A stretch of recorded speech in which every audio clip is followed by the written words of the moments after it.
they signed an agreement for co-investment in terms of the projects that are stipulated in the plan. Next. Could you provide us more material on this, no, so I can review it?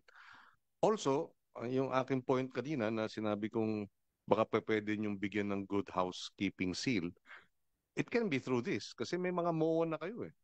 Diba? With the provinces. So at least sa provincial and level, pwede nyo nang, you know, it's up to you, no? But pwede nyo nang gawin. Yes, sir. We Diba? can. Tapos, sorry, just to finish. Tapos, bigyan nyo ng reward.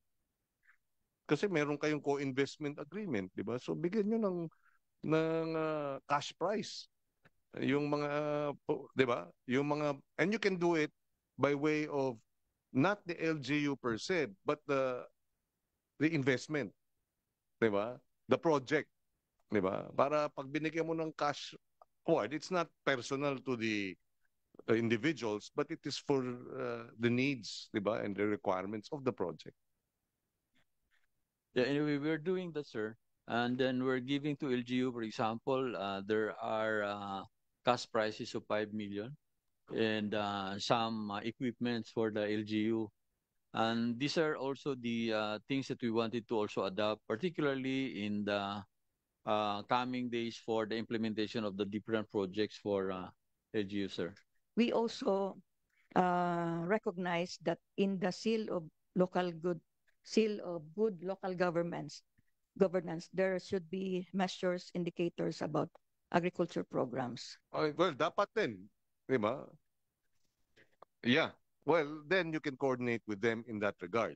No? Parang as a add-on, di ba, to the housekeeping. Lalo na kung dapat lang siguro dahil kung halimbawa ang populasyon ng LGU, I mean yung kanilang constituency is 50% farming and fishing, di ba? Paano bibigyan ng good housekeeping yan kung walang kalahati ng populasyon mo o 80% ng populasyon mo o kaya yung income mo agriculture pero wala kang programang pang-agrikultura.